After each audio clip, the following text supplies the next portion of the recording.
Introduction: The Divine Appointment. Stop for a moment. Take your hand off the mouse or the screen.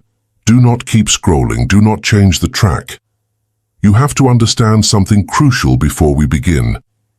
The fact that you are listening to my voice at this precise instant is mathematically impossible to attribute to chance. Think about the odds. There are millions of books, millions of videos, and billions of hours of content on the internet. Among all that infinite noise, on this specific day, with the exact mood you have today, the algorithm, or what I like to call the engineering of divinity, has placed this title before your eyes. And you have clicked. Do you believe it is a coincidence? In metaphysics, coincidences do not exist. Only synchronicities exist. Carl Jung, the great Swiss psychologist, knew it. The ancient alchemists knew it. And deep down, you know it too. This book has found you because you have called it. Perhaps you did not do it with words. Perhaps you did not say, "I want to listen to this." But your soul has been emitting a frequency, has been sending a radio signal to the universe asking for a change, an answer, a sign, or an exit from the labyrinth in which you find yourself. You have been vibrating at the frequency of the search, and by the law of resonance, the universe has had no choice but to send you this material as a direct response to your request. Therefore, this is not just an audiobook. It is a divine appointment. It is a contracted encounter between your current consciousness and your future potential. If you are here, it is because you are ready. As the old Hermetic proverb says, "When the ear is able to hear, then come the lips to fill them with wisdom." Your ears are ready. Your vibration has opened the door. What you are about to hear next is not empty theory. It is a navigation map to understand the hidden language of reality. We're going to talk about why what happens to you happens, about why you meet who you meet, and about how to stop being a leaf blown by the wind to become the wind itself. But I warn you, once you understand that nothing is accidental, you can never fall asleep again. The responsibility of knowing that you have attracted this is enormous, but it is also the key to your freedom. If this book found you, it is for a reason, and the reason is that your time to awaken has arrived. Chapter 1: The Law of Resonance, Why You Are Here. If you want to find the secrets of the universe, think in terms of energy, frequency, and vibration. Nikola Tesla. You do not attract what you want. You attract what you are. Hermetic proverb. Let's start with the obvious. What your rational mind is trying to tell you right now, this is a coincidence. It showed up in my recommendations. A friend sent it to me. I simply clicked. Let me stop you there. In Newton's mechanical universe, where billiard balls collide by inertia, coincidences exist. In the quantum universe in which you actually live, coincidence is a mathematical impossibility. Everything, absolutely everything that enters your field of perception has been invited by you. This audiobook is not an external object that has collided with you. This audiobook is a response. It is the echo of a shout you gave. It is the materialization of a frequency that you have been emitting during the last months or years. To understand why you are listening to this, and why your life is exactly as it is today, with its debts, its loves, its pains, and its glories, you must understand the mother law of metaphysics, the law of resonance. The physics of the invisible. Forget about spirituality for a moment. Let's talk about physics. You are not a solid body. If we put your hand under a powerful enough microscope, we will see cells. If we look inside the cells, we will see molecules. Inside, atoms. And if we look inside the atom, we will see that it is 99.999% empty space. And what is in that space? Energy. Electrons vibrating at a breakneck speed. You are literally a package of vibrating energy. You are a standing wave. You are condensed sound. You are slowed down light. In the world of wave physics, there exists a phenomenon called Sympathetic resonance. If you have two pianos in a room and you strike the C key on the first piano, the C string of the second piano will vibrate. Why? Because they share the same frequency. The C of the first piano sent an invisible wave through the air. That wave passed through all the other strings of the second piano, D, E, F, but these ignored them. It was not their language. But when the wave reached the C string, it said, "That is my song," and it started to move. You are that piano. You live immersed in an ocean of waves, people, opportunities, books, accidents, money, illnesses. Most of those waves pass through you without touching you, but those that are tuned to your same frequency make you vibrate. They find you, they stick to you, they enter your reality. Enter. That is why this book found you. You have been emitting a specific note lately. Perhaps it is the note of the search for truth. Perhaps it is the note of the weariness of suffering. Perhaps it is the note of spiritual ambition. Whatever the nuance, you have struck the key. And the universe, which is the second piano, has responded by making this content vibrate in your reality. It is not marketing. It is physics. TUS, the human radio station. Imagine that you are a radio. If you tune into the frequency 98.5 FM, you will hear classic rock. You cannot hear classical music on 98.5 FM. It is impossible. Classical music is playing on 104.1 FM.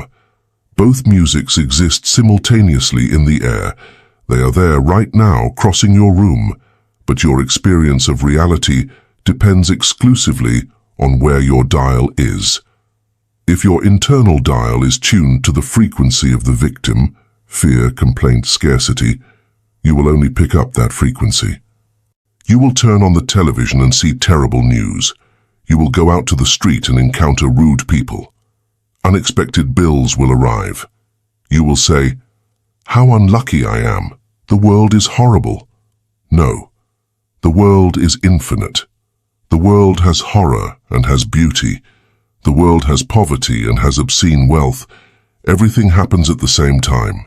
But you, with your dial on Victim FM, can only decode the disaster signal.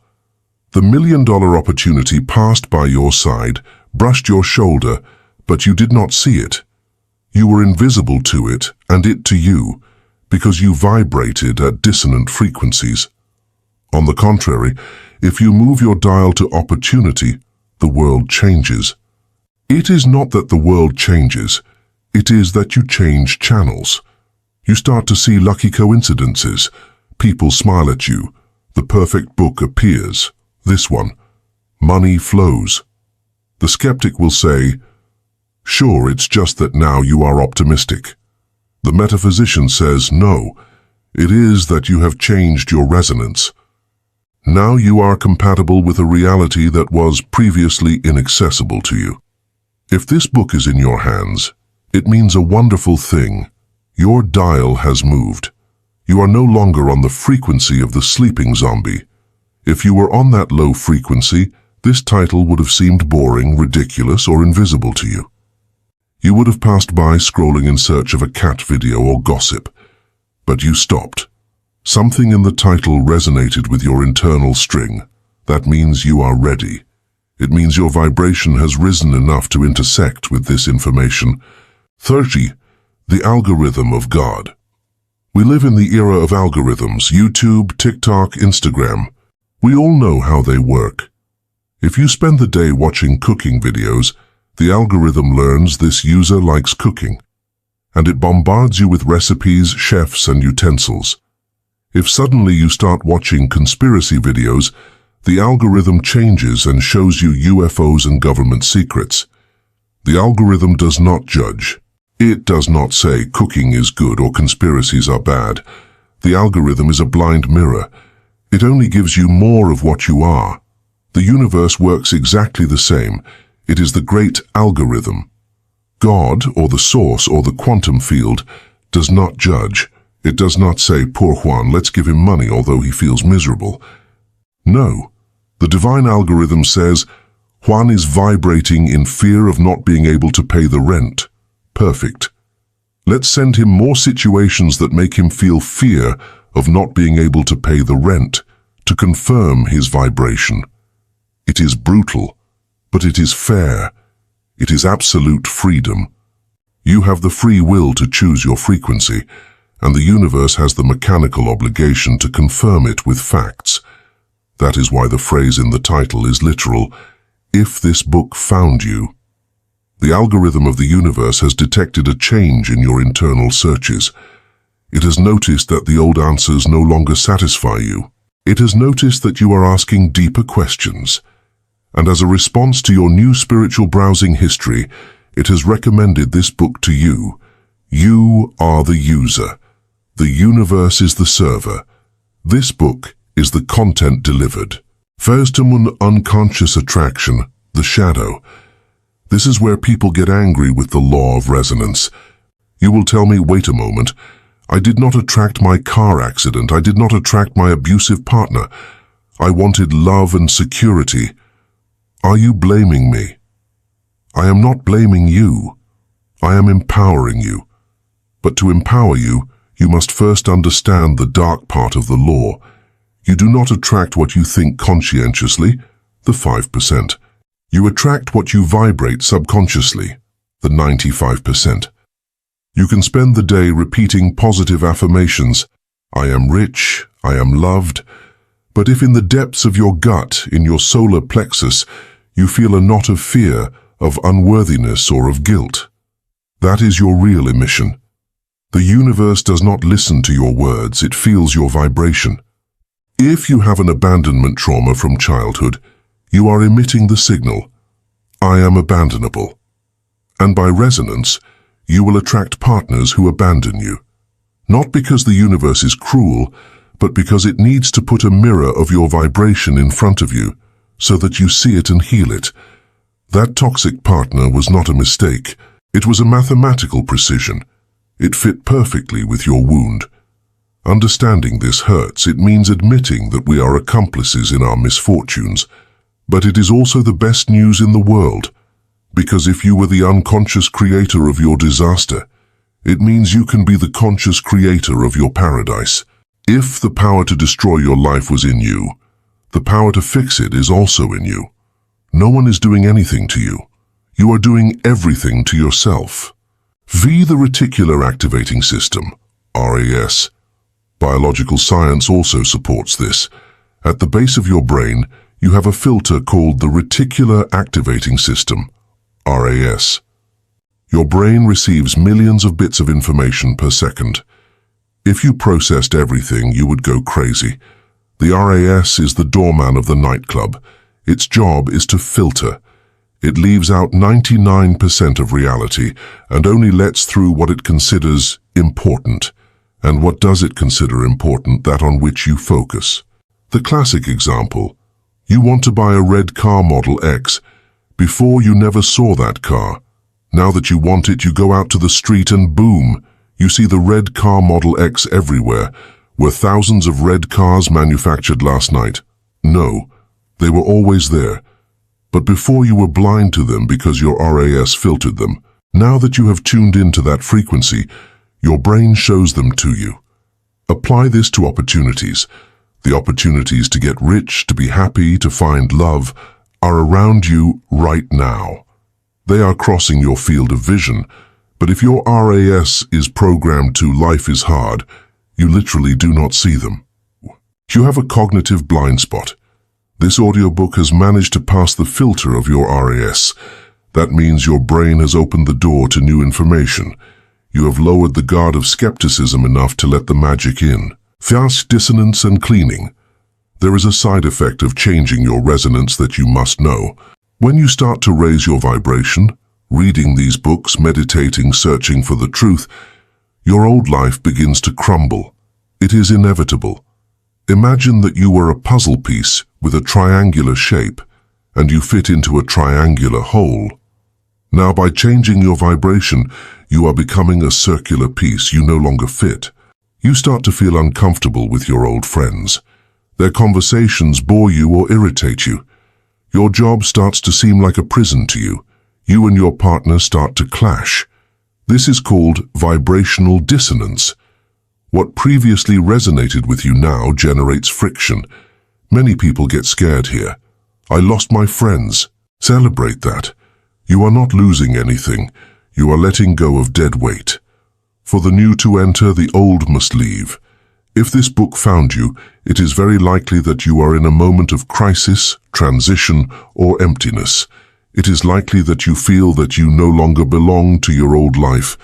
Perfect. That discomfort is the proof that you are growing. The clothes are tight because you have grown. Do not try to shrink to fit in the old clothes. Strip naked and look for new clothes. So you are the cause, not the effect. Most people live as effect. The world happens things to me. The weather makes me sad. My boss makes me angry. The economy makes me poor. They are leaves in the wind. This book has reached you to initiate you on the path of being the cause. I happen things to the world. I decide my vibration, and the world reorganizes to accommodate it. This transition does not happen overnight, but the first step is the radical recognition that you are here. You pressed the button, you made the call. There is no one out there imposing this destiny on you. It is your soul using technology and circumstances to wake you up. Fate, the resonance test. Let's do a quick test. Listen to these statements and feel your body, not your mind, your body. Do you feel expansion, interest, excitement, curiosity? Or do you feel contraction, boredom, cynical rejection? I feel that there is something more to life than simply working, paying, and dying. I have had coincidences lately that seem too strange to be chance. I feel that I have a dormant potential that I am not using. I am tired of being a victim, and I want to take control.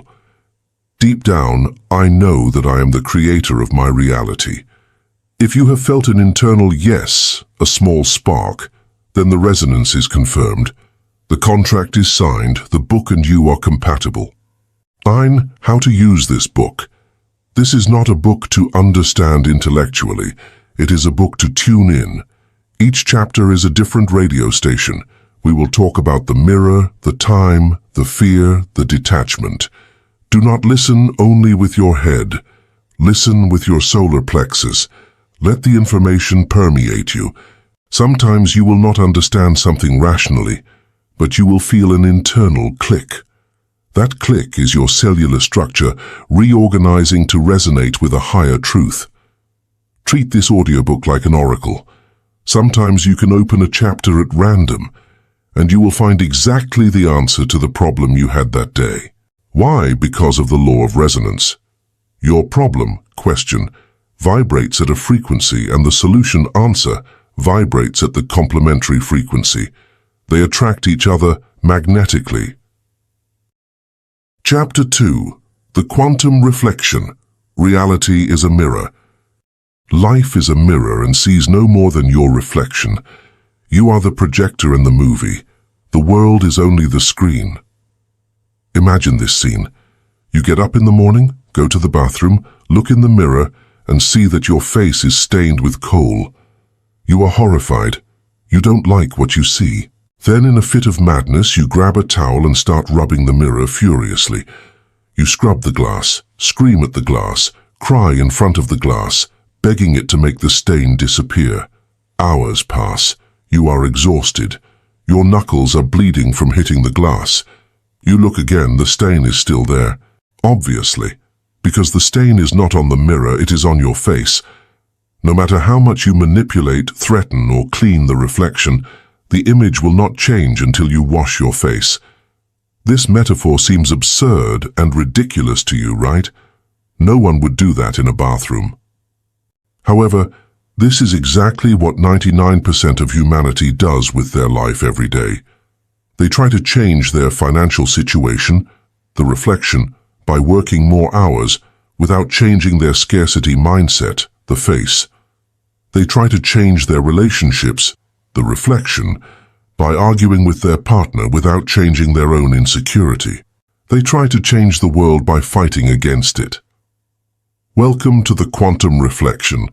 In this chapter, We are going to destroy the biggest illusion you have been sold, the idea that there is an outer world independent of you. It does not exist. What you call reality is a holographic feedback system. It is a 360-degree mirror that surrounds you and returns to you, with mathematical precision, the exact image of your beliefs, your fears, and your dominant vibration. By understanding this, you stop being a victim of circumstances and become the conscious architect of everything that manifests in your field of vision. The illusion of the movie screen. To understand the metaphysics of the mirror, let's use the movie analogy.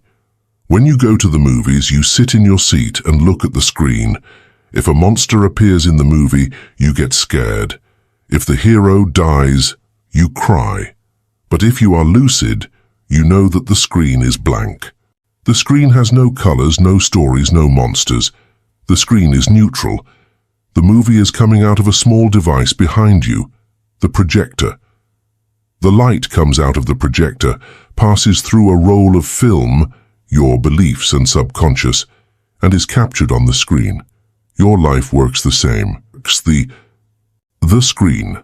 It is the material world, your bank account, your house, your body.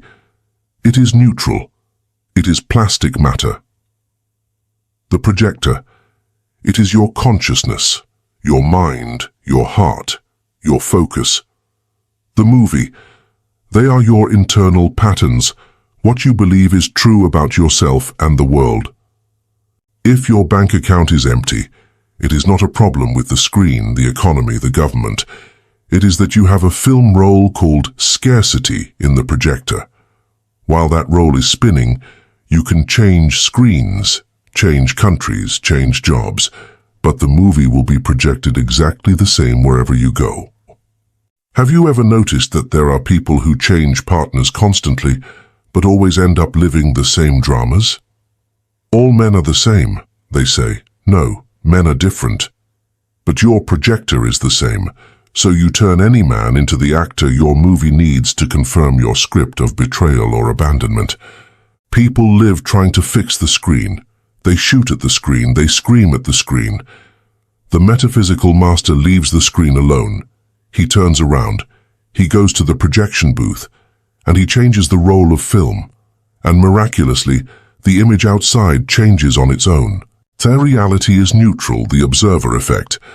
Quantum physics brought us a disturbing discovery, the observer effect.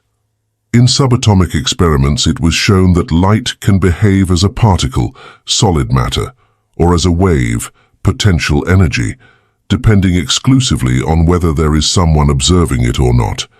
The observer creates reality by looking at it. Before you judge a situation, that situation is neutral. It is not good or bad, it is raw data. Imagine it starts to rain. Person A, a farmer in a drought, looks at the rain and projects, blessing, money. His reality is euphoria. Person B, a bride getting married outdoors, looks at the rain and projects, disaster. Her reality is depression. It is the same water, it is the same neutral event, but the quantum mirror returns to each one a different reality based on their internal definition. You spend the day labeling neutral things. You are fired from your job. It is a neutral fact, termination of contract. You label, I am a failure. The mirror returns depression to you. Or you label, I am free to start a business. The mirror returns opportunity to you. The mirror has no opinion. The mirror only says, yes. If you say, the world is dangerous, the mirror says, yes it is, here are 3 crime news items to confirm it. If you say the world is kind, the mirror says, yes it is, here is a stranger who helps you. The mirror is a faithful servant who never contradicts you. By mastering your labels, you master the reflection that the world presents to you, choosing to see the hidden potential in every neutral circumstance of your path. Third is the time delay, the trap of density. This is where most people abandon metaphysics. You will tell me, okay, I understand, I'm going to change my movie, I'm going to think I'm rich, done. Hey, I looked at my account and I'm still in the red. This is a lie. Calm down. We live in a dense dimension. Matter is heavy. The quantum mirror of 3D reality has hysteresis, delay. Imagine you are on a giant ship. If you turn the rudder, the ship takes time to physically turn due to the inertia of the water. Or look at the stars. The light you see from a star may have left 1,000 years ago. Perhaps the star already died, but you still see its light because it takes time to arrive. Your current reality is a dead star. Your life today, your money today, your body today, is the result of your thoughts and vibrations from 6 months or a year ago. It is old light. It is the echo of your past. If today you start to change your projector, you think of abundance. The screen does not change instantaneously. You have to sustain the new image while the old reality finishes dissolving.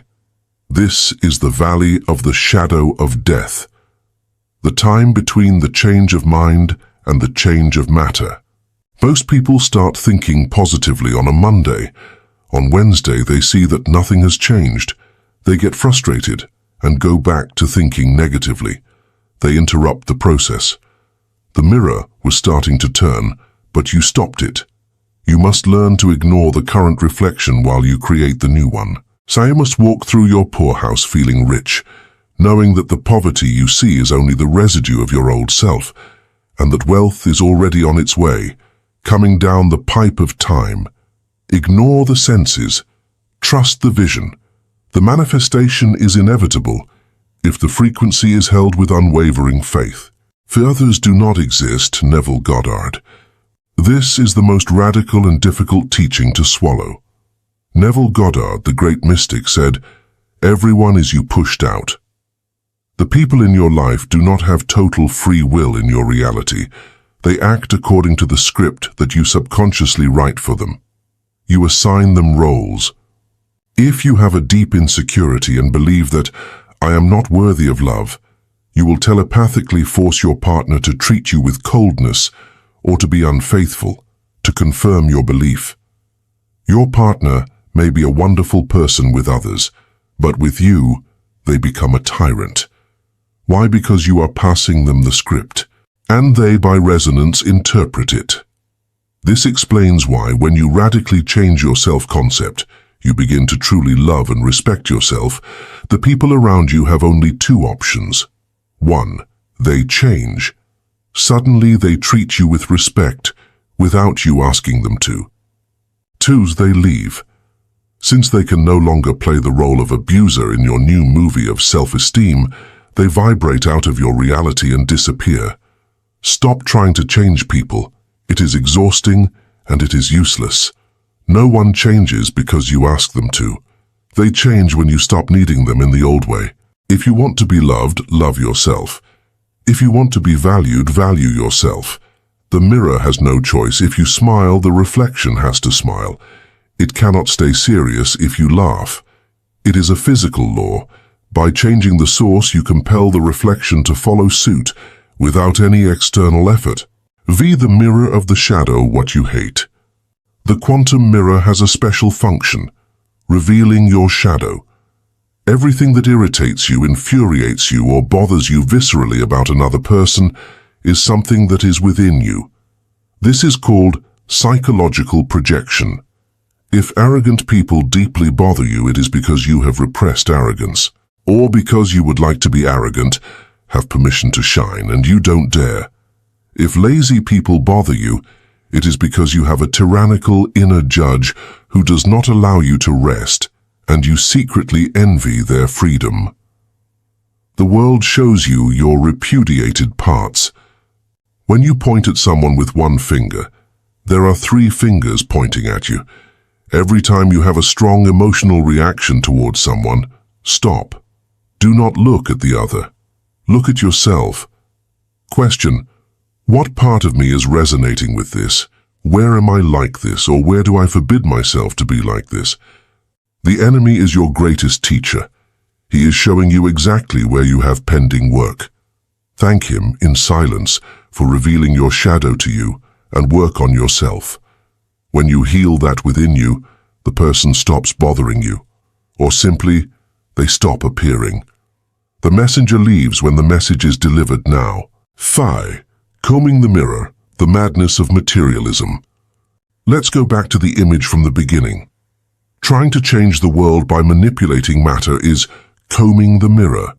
It is the hard way. It is the way of suffering. It is trying to get rich by working 16 hours a day with a poor mindset. You will end up sick and poor. It is trying to be loved by begging for attention. You will end up alone and humiliated. The way of the metaphysician is inspired action.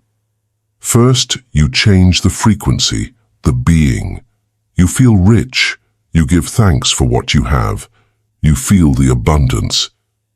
From that vibration, an idea comes to you, an inspiration. Why don't I call such and so person? Why don't I launch this product?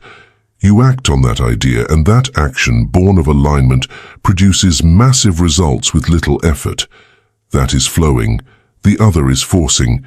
When you force, you are fighting the mirror. The mirror is hard. You will break your hand. Sales, how to hack the reflection, instructions for use. So how do we apply this on any given Tuesday? 1. The mental diet. If reality is what you eat, perceive, stop eating junk. Stop watching news that scares you. Stop talking about your illnesses. Stop hanging out with people who complain. You are protecting your projector today. If you put junk in the projector, junk will come out on the screen. 2. Act as if. Fake it till you make it.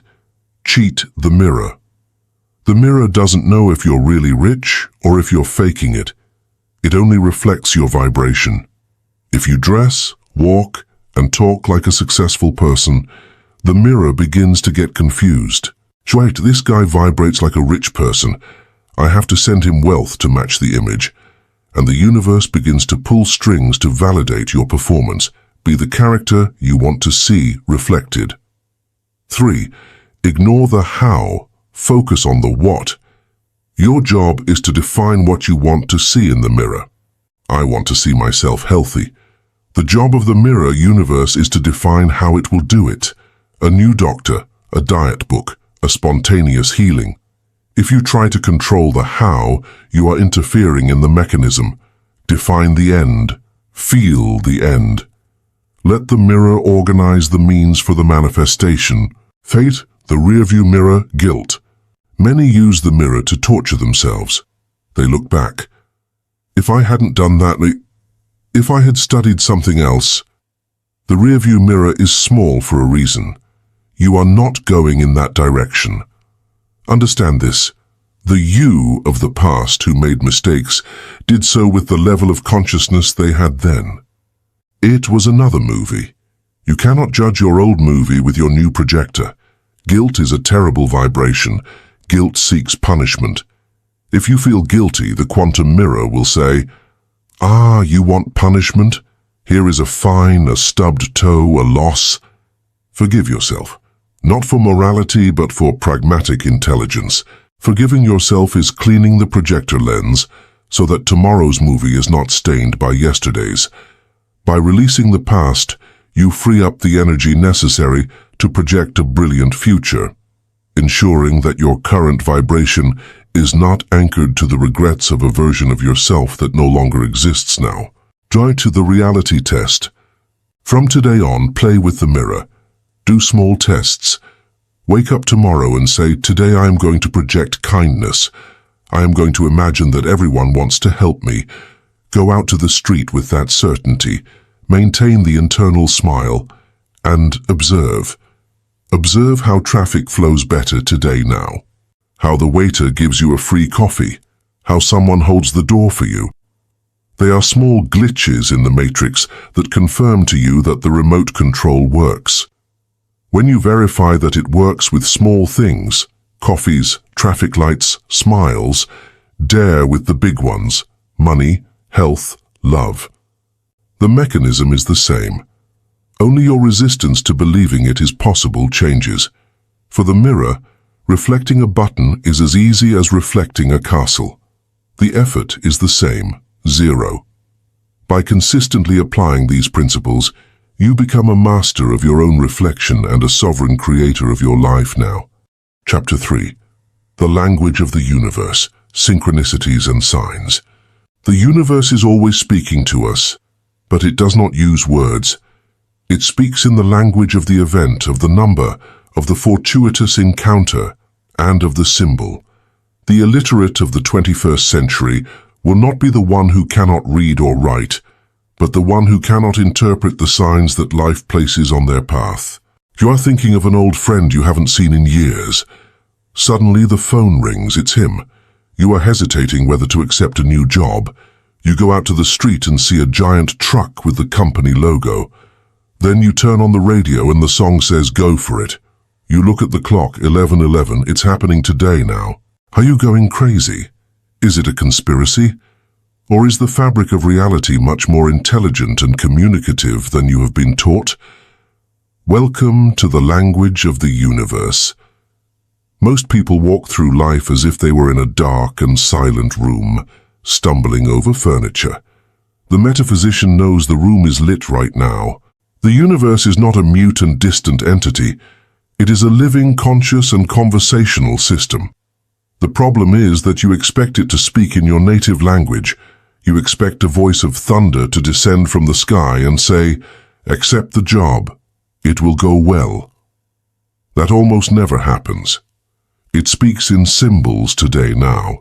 In this chapter, we are going to teach you the grammar of this sacred language so that you stop walking blindly and start having a fluid dialogue with your destiny.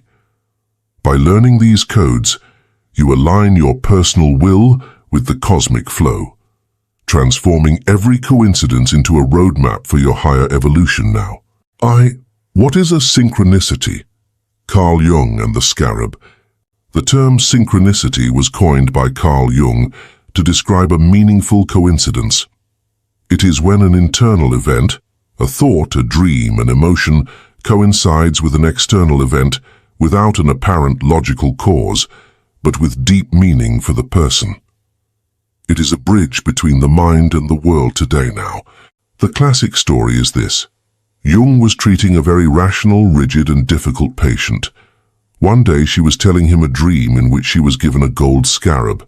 Just at that moment, Jung heard a soft tap on the office window. He got up, opened the window and caught an insect that had just hit the glass right now. It was a Setonia aurata beetle, the closest thing to a gold scarab found in those latitudes. Jung threw the beetle to the woman and said, "Here is your scarab." That event broke her rational rigidity. Her logical mind collapsed and she could begin her healing. That is a synchronicity. It is a wink from the universe now. It is the matrix telling you, "I am listening to you. We are connected. You are not alone." Synchronicities usually occur in moments of change, crisis, or spiritual awakening. They are confirmations that you are in the flow. When your vibration rises, synchronicities increase. When you are disconnected, they disappear today now. As repeated numbers, the binary code of God. Let's talk about the elephant in the room. 1111, 222, 353, 444. Why do so many people see these numbers constantly? Is it just suggestion? In sacred numerology and metaphysics, numbers are vibrations.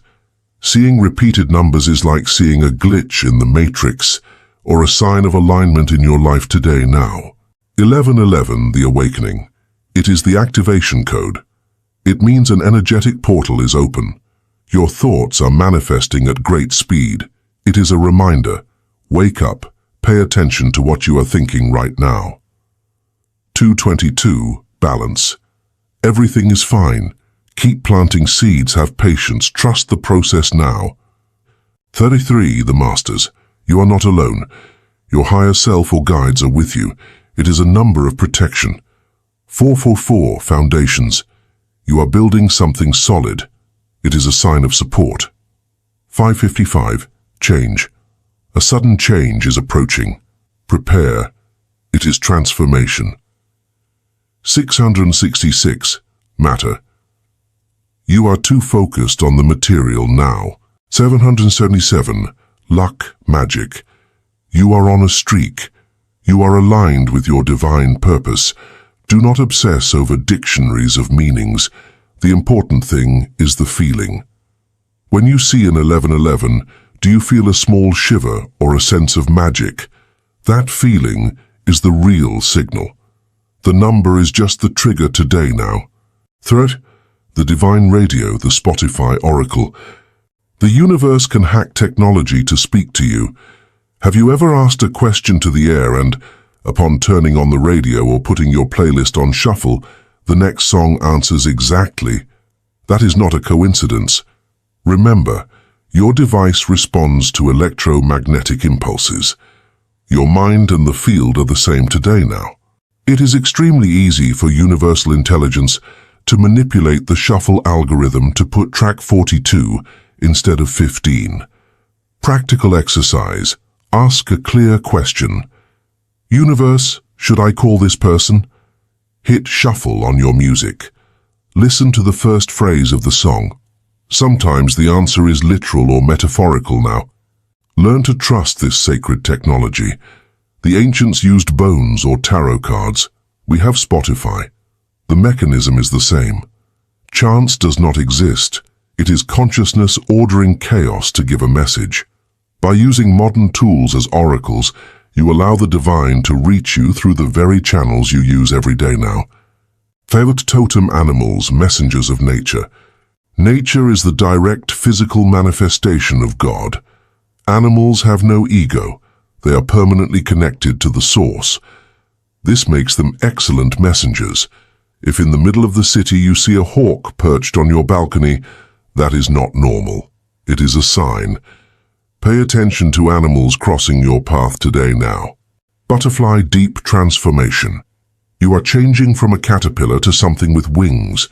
Snake, healing, kundalini, rebirth. Do not be afraid. Spider, creativity. You are weaving your destiny. Patience. Bird, ravens, hawks. Messages from the spiritual world. Higher vision. Look from above now. Dog, cat. If a stray animal approaches you insistently, it is bringing you love or protection. When it happens, do not dismiss it. Ask yourself, what was I thinking exactly when the animal appeared? What is its medicine? If you are obsessed with details and an eagle appears, the signal is, elevate and look at the whole now. Listening to strangers, drunken angels. Sometimes the universe uses people as temporary puppets to deliver a message to you. You are on the bus, worried about money. Two people behind you are talking. Suddenly, one says clearly, "Don't worry, the money always arrives at the end." He is telling his friend, but he is telling you. You feel the impact now. That is a sign. The universe is very efficient. It will not descend an angel with wings if it can use a drunk on the corner or a lady in the supermarket line to tell you the exact phrase you need to hear. Keep your ears open. When you are in receiver mode, everyone is a potential oracle for your path today now. Fragments of conversations, billboards, graffiti on the wall. If a phrase jumps at your sight or hearing and resonates emotionally, pick it up. It is for you. By remaining alert to the casual words of the world, you realize that the divine is constantly whispering guidance through the voices of everyone around you now. As physical symptoms, the body does not lie. Your body is the most sensitive antenna you possess. The body receives the signal before the brain. We call this somatic intuition. The contraction. You are facing a decision. You feel a knot in your stomach. Your shoulders close. Signal. No. Danger. Do not go that way, even if it seems like a good idea today now. The expansion. You feel lightness, you feel heat in your chest, you feel excitement or a pleasant tingling. Signal. Yes. Green light. Go ahead. Sometimes the universe stops you physically. You are about to go on a trip that does not suit you and you get a sudden fever. Or you sprain your ankle before a date now. The ego says, damn it, what bad luck. The spirit says, "Thank you for stopping me. You saved me from something I couldn't see." If everything is blocked, you get sick, you lose your keys. Stop. Do not force. The universe is putting up a red light to protect you or redirect you. Trust the physical wisdom of your temple now. Serse, the rule of 3, confirmation. How to distinguish a real signal from your own obsession. The ego is obsessive and seeks what it wants to see. The golden rule is the rule of 3. The first time, it's an event. The second time, it's a coincidence. The third time, it's a sign. A stranger recommends the same book you heard about twice today now. If the universe wants you to see something, it will put it in your face repeatedly. It will be insistent. If you see the same name, place, or concept 3 times in a short period from unrelated sources, pay attention. It is a cosmic order. Ignoring it usually leads to regret. I knew I should have done that. Now. Yes, you knew. They told you 3 times. By following the rule of 3, you filter out the noise of your own desires and ensure that you are moving in harmony with a genuine directive from the field, allowing you to act with the absolute certainty that you are being guided by a wisdom far greater than your own today. Fade to how to ask for a sign, the protocol. You do not have to wait passively, you can ask. But there is a correct way to do it. Do not ask from desperation. That generates static.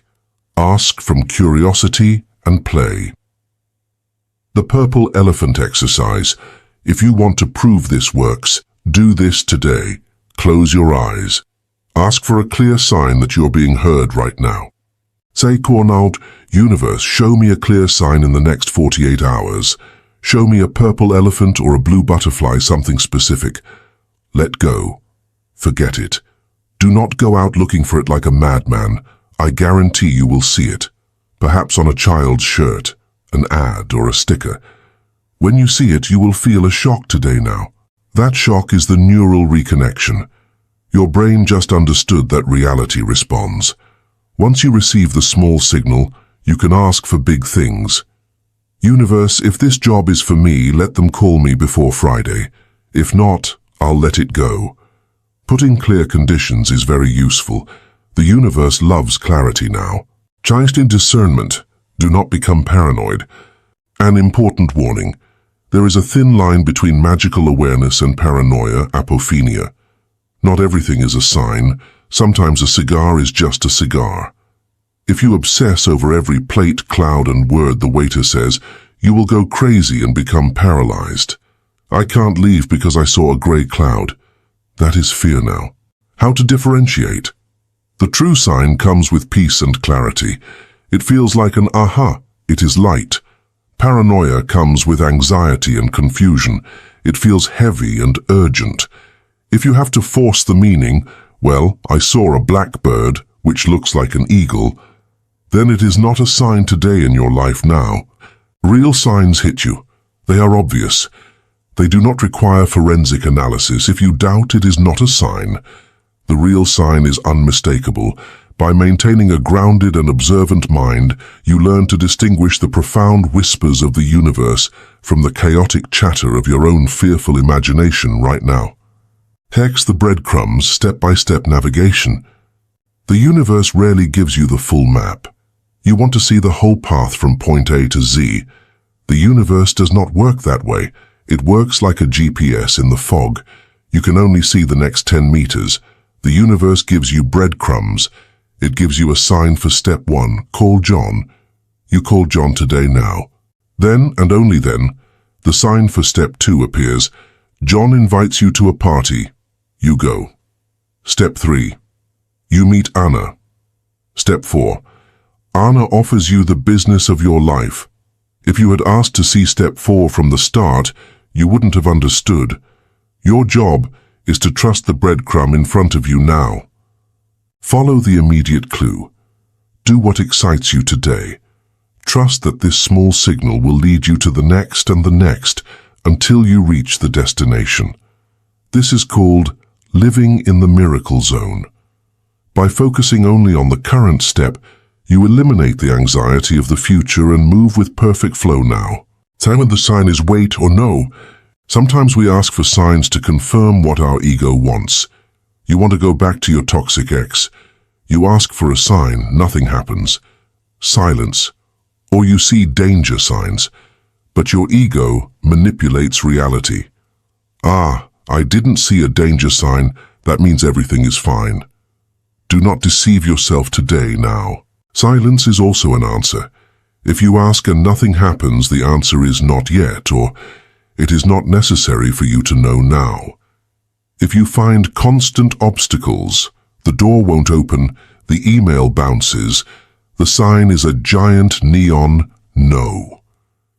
We call this divine redirection. It is protecting you right now today. An obstacle is not something that prevents you from reaching your destination.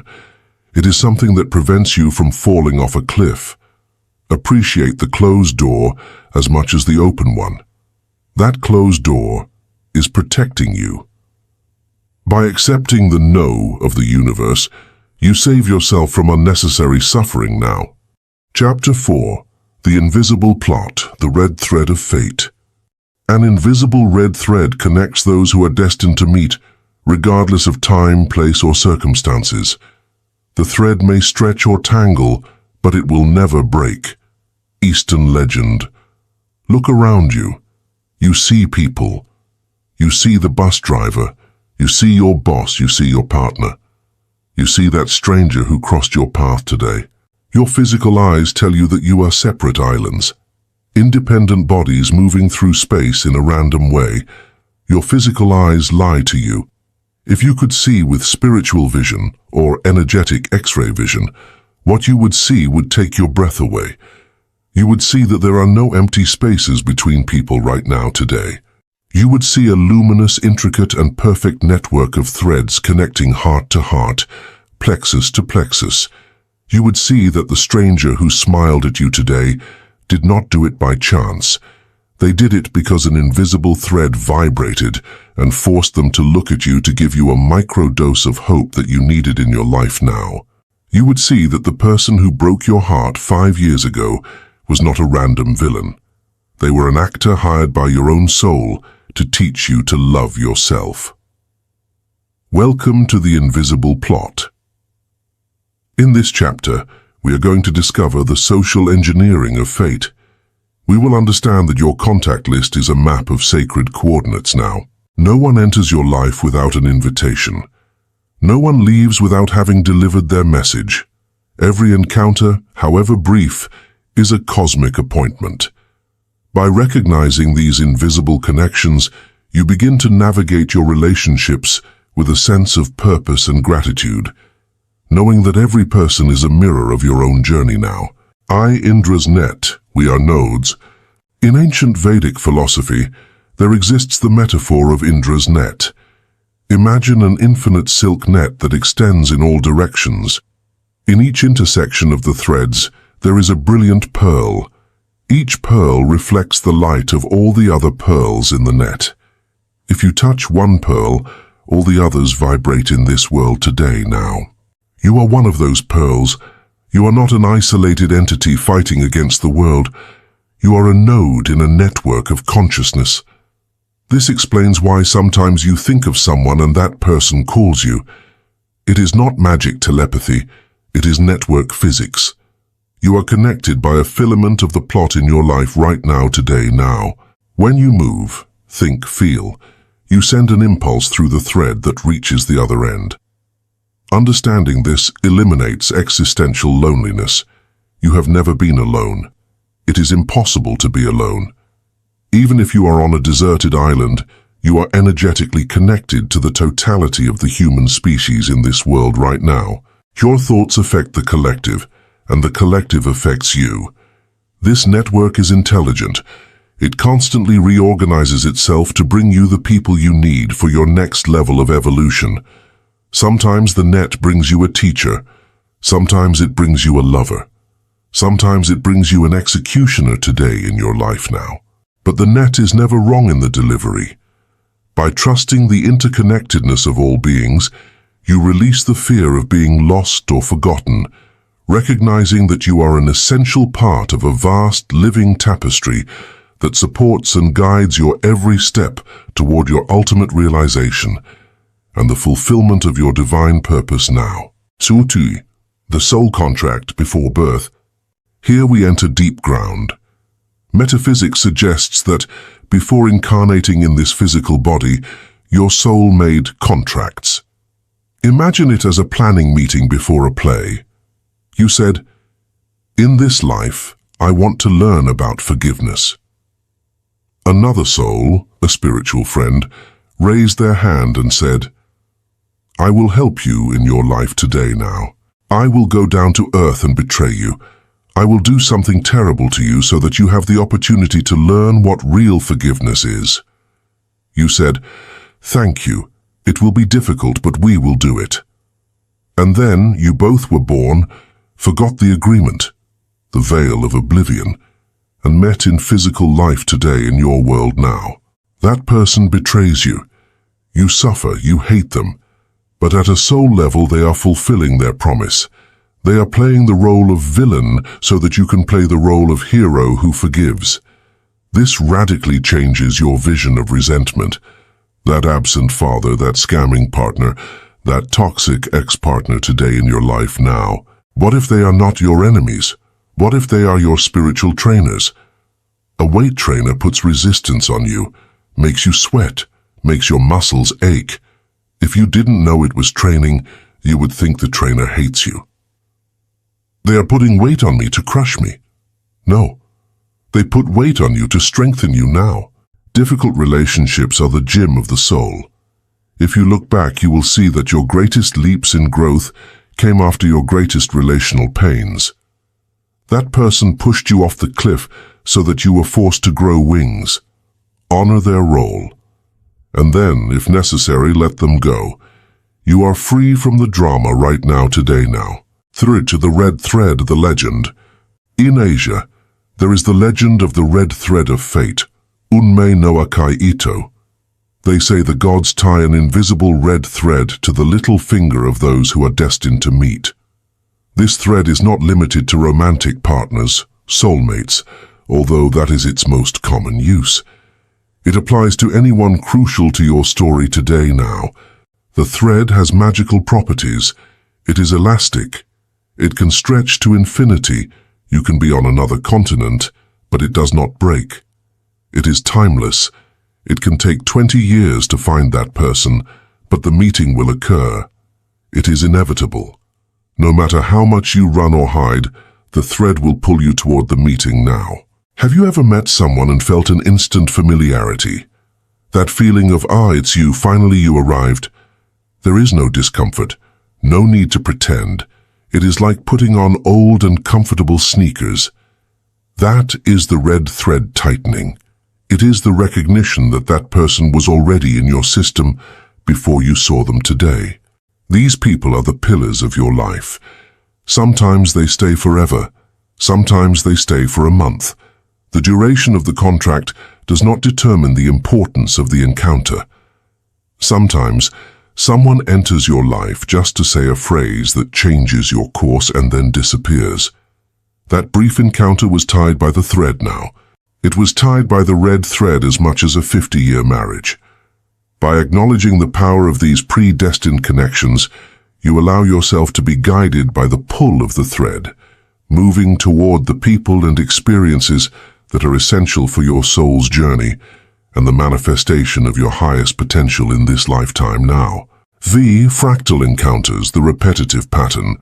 Sometimes the invisible plot seems like a scratched record. Why do I always attract alcoholic men? Why do I always have tyrant bosses? Why do my friends always envy me? If the universe sends you the same type of person over and over again, with different faces and names, it is not bad luck today in your life now. It is a fractal pattern. The universe is a very strict pedagogical school. If you do not learn the lesson, geometry, they make you repeat the course. They change the teacher for you, they change the classroom for you, but the syllabus is the same. If you didn't learn to set boundaries with your father, The universe will send you a boss now.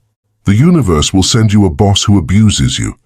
If you don't learn to set boundaries with the boss, it will send you a partner who abuses you. The intensity will rise until you say, enough. In the moment you learn the lesson, you set the boundary, you value yourself, you let go of dependence. The pattern breaks in your mind now. The invisible plot reorganizes itself. That type of person stops appearing in your reality because they no longer have a function. The contract has expired. If you are living a painful, repetitive pattern, do not blame the people. They are just actors. Ask yourself, what is it that I refuse to learn today in this world right now? What is it that forces the universe to send me this severe teacher over and over again? By taking responsibility for the recurring themes in your relationships, you dismantle the energetic magnet that attracts the same lessons, allowing the plot to move forward into new territory and more harmonious connections in your path now. V6 degrees of separation, the logistics of God. There is a sociological theory that says that any person on the planet is connected to any other person through no more than 5 intermediaries, 6 jumps. You are 6 people away from the President of the United States, from a rock star, or from your soulmate in Japan. The invisible plot uses these nodes to move resources now. Imagine you make a wish. I want to dedicate myself to painting. But you work in a bank and don't know anyone in art. The universe activates the network. 1. You meet a new client at the bank. 2. That client has a sister.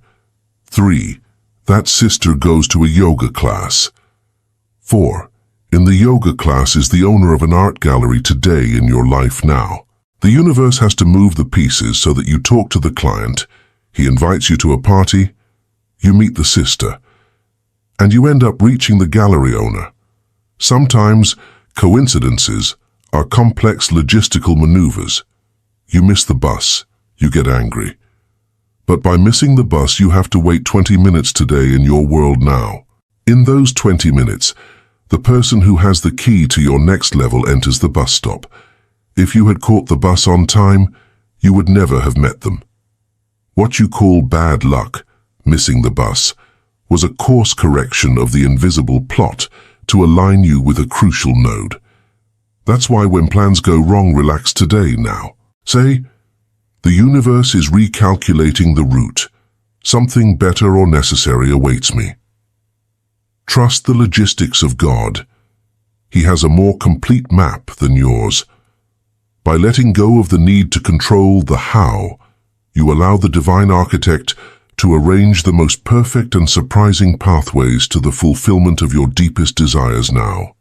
Vaise, your soul tribe, the chosen family. Not everyone in the network has the same resonance with you. There is a select group of souls who vibrate at your exact same frequency. We call them your soul tribe or soul family. They are not usually your biological family, although they can be. They are those people who speak your language without words in this world now. With them, you don't have to explain yourself. They understand your jokes, they understand your pain, they understand your madness. Being with them recharges your energy instead of draining you. Finding your tribe is essential for awakening. A coal ember, if you take it out of the fire and put it alone, goes out today in your life now. If you put it next to other burning embers, it burns with strength. You are the ember. If you are surrounded by people who vibrate low, complaints, fear, materialism, you will go out. It is a physical law. You need to look for your tribe. How? By emitting your true signal. Chapter 1. Be authentic to attract them right now today. If you like metaphysics, say it. If you like art, do it. By being authentic, you turn on your light, and your tribe will see you from afar and approach. Falsehood repels your tribe. If you pretend to be who you are not to fit in with normal people, your tribe will not be able to find you because you have the costume on now. Be weird. Be you. And the weird ones like you will appear. By radiating your unique frequency without apology, you act as a beacon that draws your soul family out of the crowd, creating a powerful circle of support and shared vision that accelerates your individual and collective evolution in this physical reality today now. 7th, cutting ties versus untying knots. In modern spirituality, there is much talk of cutting ties with toxic people, visualizing scissors and cutting the energetic cord. Sometimes it is necessary, but there is a nuance. If you cut a tie with rage, you have not cut it. Hate is a tie as strong as love. If you hate your ex, you are still tied to them now. You keep giving them your energy. The invisible plot remains tense. True liberation is not cutting, it is untying. Untying means understanding, forgiving, and letting go. It means looking at that person and saying, I understand the role you played. Thank you for the lesson. I free you from the obligation to hurt me now, and I free myself from the obligation to suffer for you. The contract has ended. When you do this from a real neutrality, the thread dissolves. The person disappears from your life, or stays, but stops affecting you. They become irrelevant. You become transparent to them. As long as there is strong reaction, there is karma today. When there is compassionate indifference, detachment, the karma is resolved. By untying the energetic knots of the past, you reclaim the power and attention you once lost to conflict, allowing your soul to move into the future with a lightness and peace that can only come from complete and total forgiveness of all now. 4th, the mirror effect in relationships, the law of projection. We already saw the mirror in chapter 2, but in relationships is where it hurts the most. The invisible plot works as a system of mirrors.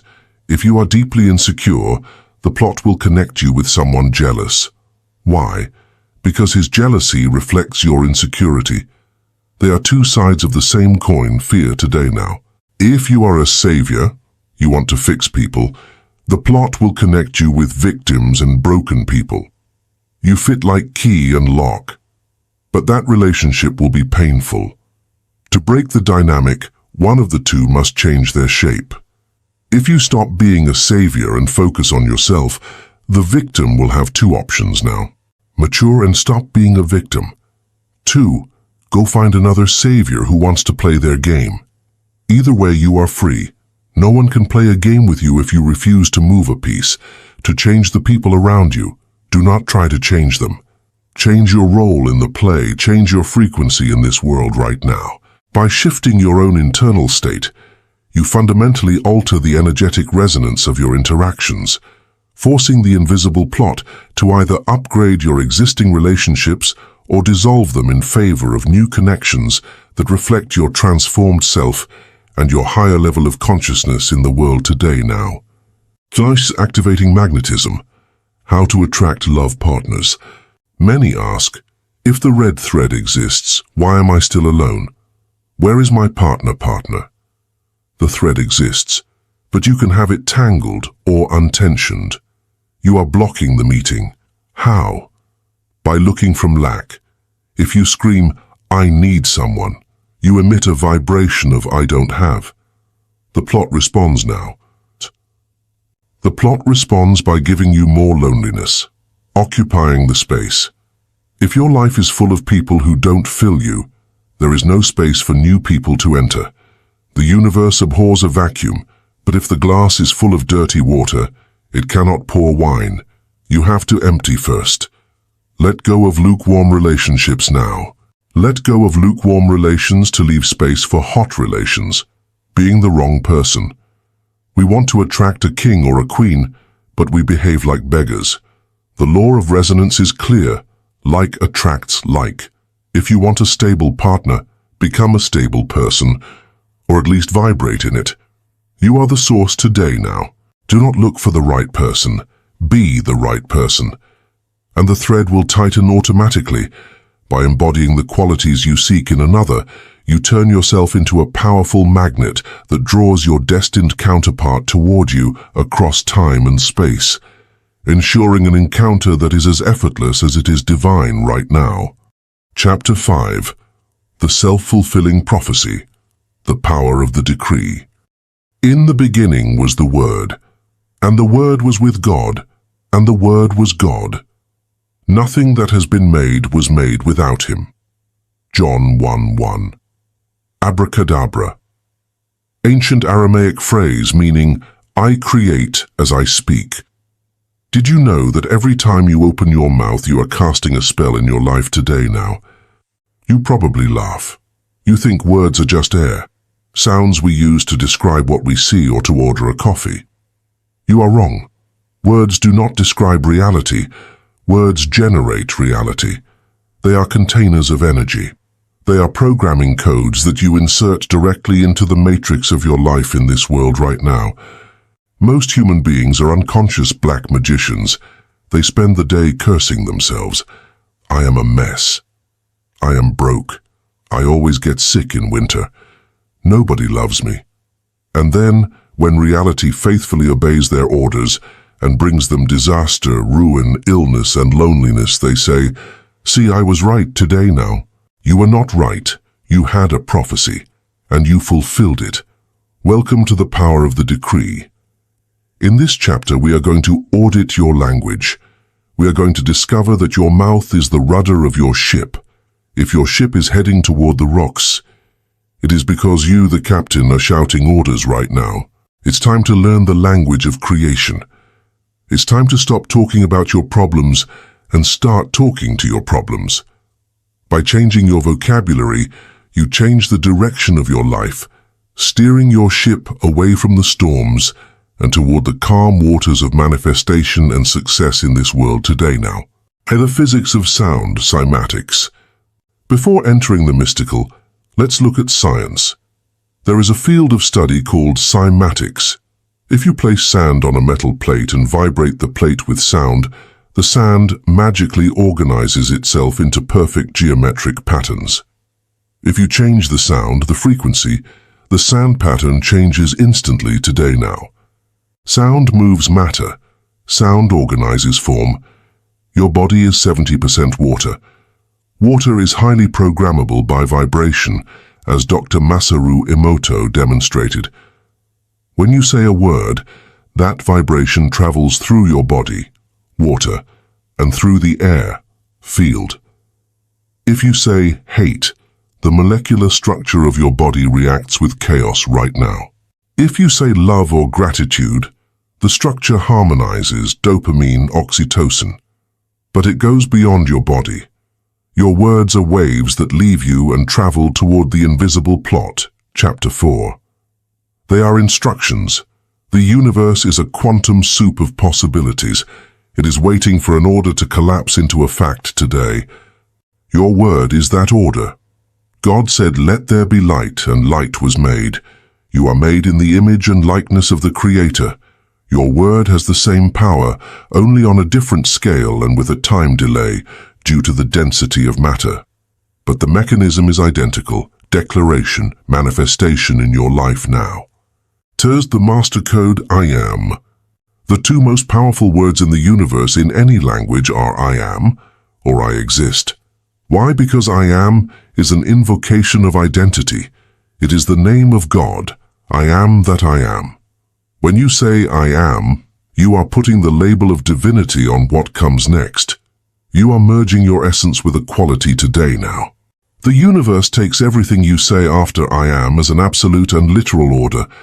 If you say I am clumsy, the universe says, heard, granted.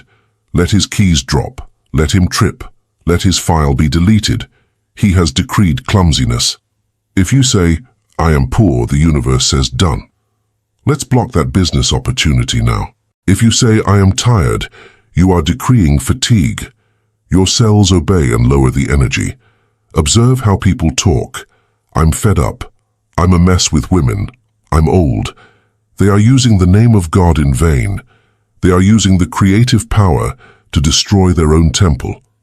From today on, you are forbidden to use I am negatively now, even if it is true at the moment.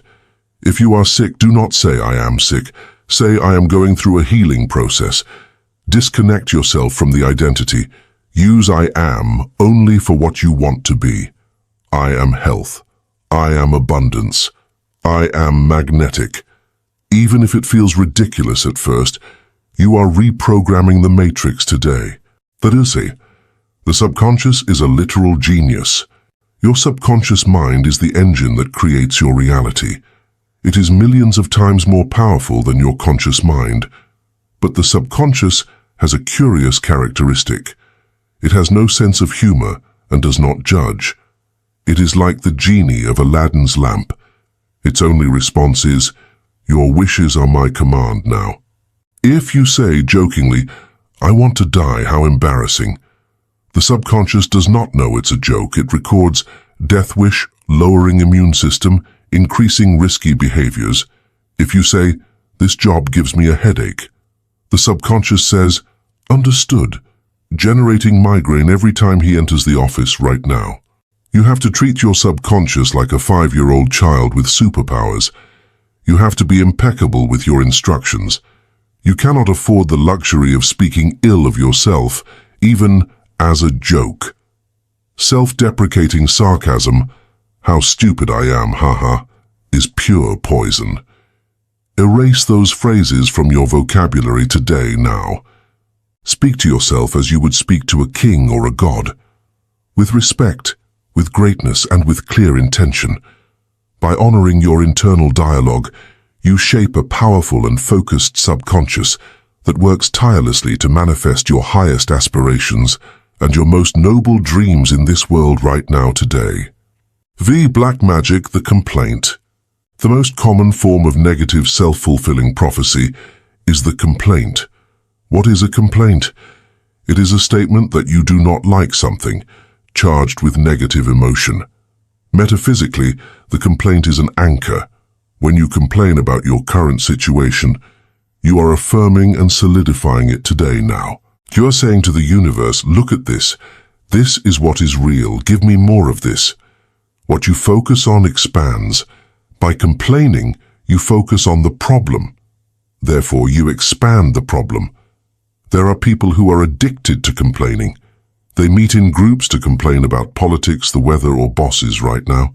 They are covens of unconscious black magic.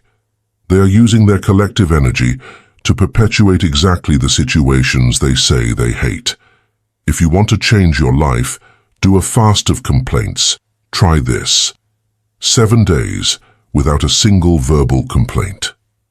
If something hurts, take a pill, but do not tell 10 people today now.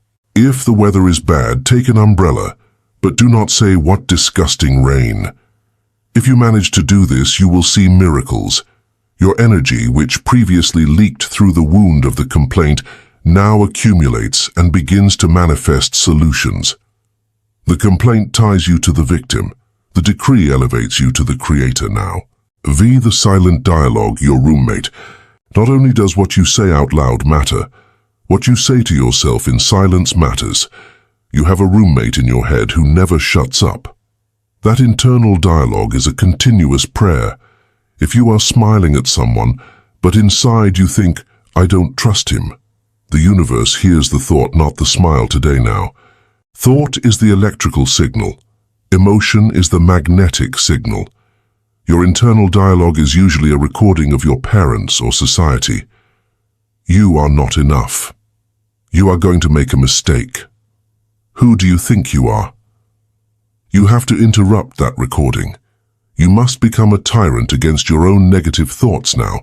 When you hear an internal voice saying, "You won't be able to pay for it," shout internally, "Cancelled," and immediately replace it with, "Money flows to me in unexpected ways. I am prosperity." At first it is exhausting. You have to be vigilant like a security guard. But over time, the roommate learns today now.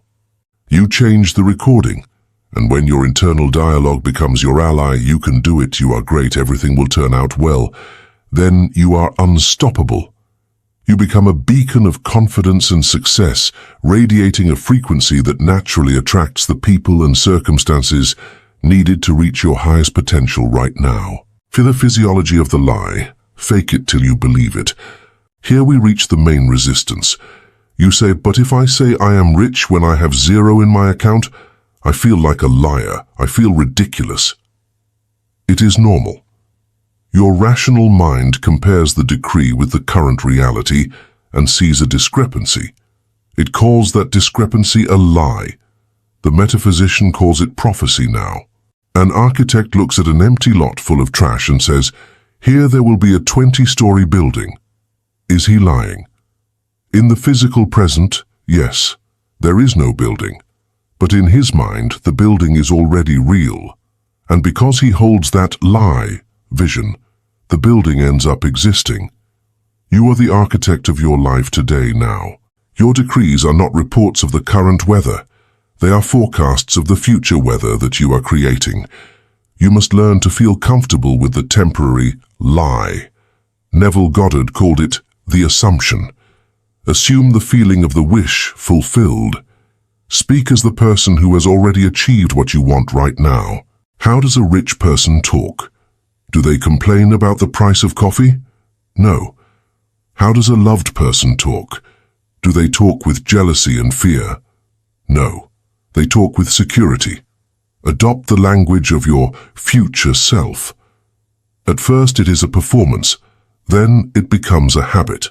Finally it becomes reality in your world today now. 7. Vocabulary audit forbidden words. There are words that act like viruses in your operating system.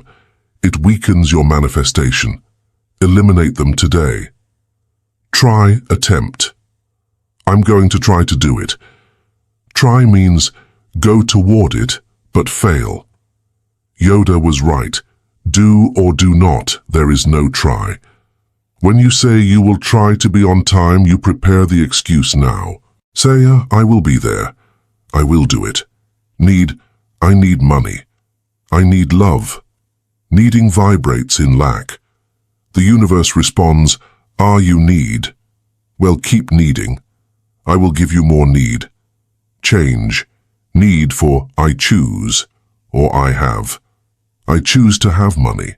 Or better yet, thank in advance, thank you for the money coming now. Hope. I wish. I hope it turns out well. Hoping implies doubt. It implies that you are not in control. It puts power outside. Say, I trust, or I know. I know it will turn out well. But, I love you, but. The but erases everything you said before. It is a negator. Replace it with and. It opens possibilities today, little by little. I'm getting out little by little. It is a decree of slowness. You are asking the universe to put on brakes. Say, step by step, steady progress, or, in a quantum way, fast progress. By refining your speech, you remove the hidden obstacles to your success and accelerate the arrival of your desires now. Wait, the time delay, the safety cushion. Imagine if every word you said manifested instantly. You say, I am starving. Boom, dead. You say, I want to kill myself for what I did. Boom, dead. You say, I wish an elephant would appear here. Boom, house destroyed. It would be chaos. You wouldn't survive a single day. Fortunately, we live in a dimension with time now. Time acts as a buffer. Your words are seeds. They take time to germinate. This is a safety measure. It gives you time to repent and cancel the order. If you have a negative thought, this is going to turn out badly. Do not be afraid. It does not manifest instantly. You have room for maneuver right now, today now. If you immediately correct it, no, cancelled, it will turn out well. You have dug up the weed seed before it takes root. But if you repeat the negative decree day after day, you water it. And then, yes, the monster grows. Persistence is the key.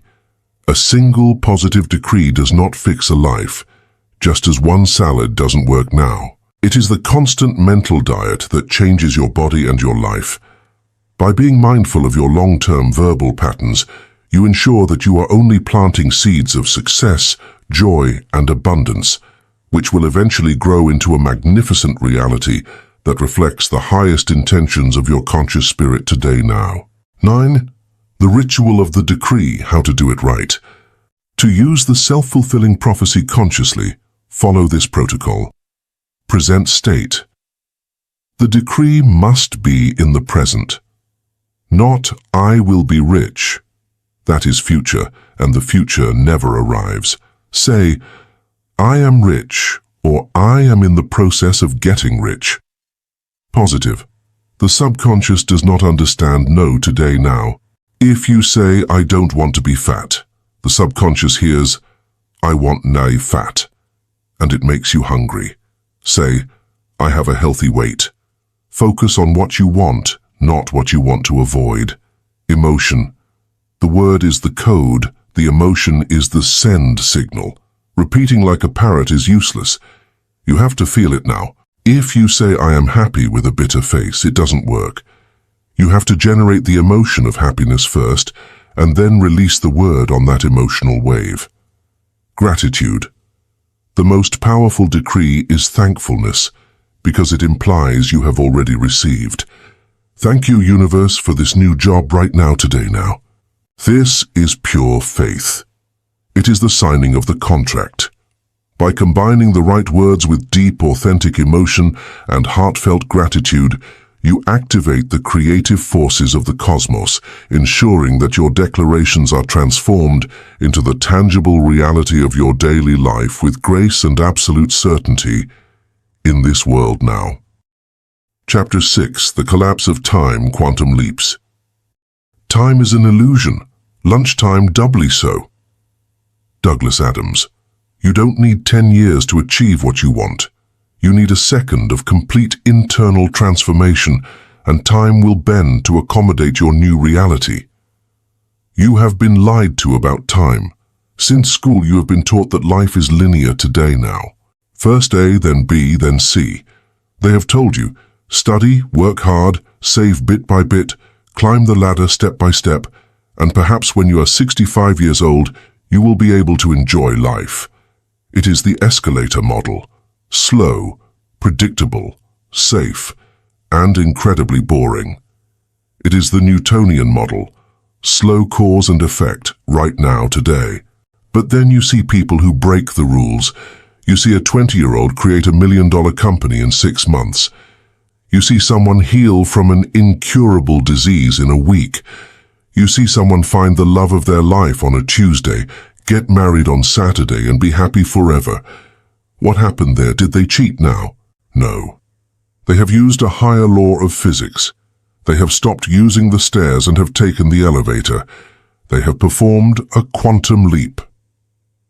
Welcome to the collapse of time. In this chapter, you are going to learn that time is not a rigid prison. It is an elastic material. You can stretch it or you can contract it today now. If you understand how vibration works, you can save yourself 10 years of effort and compress them into 6 months of intensity. Are you willing to stop waiting and start jumping? By mastering the art of the quantum leap, you bypass the limitations of the physical world and step into a reality where your desires manifest now. Because time is a coordinate, not a clock. Einstein taught us that time is relative. If you put your hand on a hot stove, a minute seems like an hour. If you are with the person you love, an hour seems like a minute. Time depends on the observer. In metaphysics, we go one step further. Time is not something that passes. Time is a location coordinate right now today. Imagine that all versions of your life already exist right now, like rooms in an infinite hotel. In room 101 you are poor. In room 505 you are a millionaire. In room 808 you are sick. All those rooms exist simultaneously in the hotel of the universe, the eternal present. What you call time is simply your awareness moving now. It is simply your consciousness walking down the hallway from room 101 to 505. If you go walking, linear method, it takes 10 years. But if you learn to teleport, quantum method, you can appear in room 505 instantly. Time is not necessary to create. Time is only necessary for your logical mind to accept the change today now. Tuka, the physics of the quantum leap. In the atom, electrons spin in orbits. For an electron to pass from a low orbit to a high orbit with more energy, It does not travel through the intermediate space. It disappears from orbit A and reappears instantly in orbit B, without passing through the middle. Without time, this is called a quantum leap today. Now, you can do the same with your life. You do not need to go through the intermediate steps that society imposes on you. Society says intern, assistant, junior, senior, boss. The quantum leap says intern, boss, vibration, boss. How? By increasing your energy. The electron needs an injection of energy now. The electron needs energy to jump. You do too. That energy is not caffeine, it is emotional intensity and certainty of identity. If you are able to raise your vibration to the level of your desire and sustain it, reality collapses. The universe is forced to move you to the new timeline. It does so through accelerated coincidences now. You get fired, collapse of the old, and the next day you meet the investor of your life, appearance of the new. For the external spectator, it seems like a miracle or luck. For you, it is applied quantum mechanics. By holding the frequency of your success, you command the universe to rearrange itself around you right now today. Thursday, the trap of linearity. The biggest barrier to collapsing time is your logical mind. Your mind is obsessed with the how. I want to earn 1 million. Okay, if I save 100 a month, it will take 800 years. It's impossible. Your mind calculates based on your past and your current resources. But the quantum leap does not use your current resources today now. It uses the resources of the new timeline. When you jump, the how appears. It is like driving in the fog. You only see 10 meters, but if you move forward, you see the next 10. Linear thinking paralyzes you because it wants to see the whole path before taking the first step. Quantum thinking says, I am at the destination now.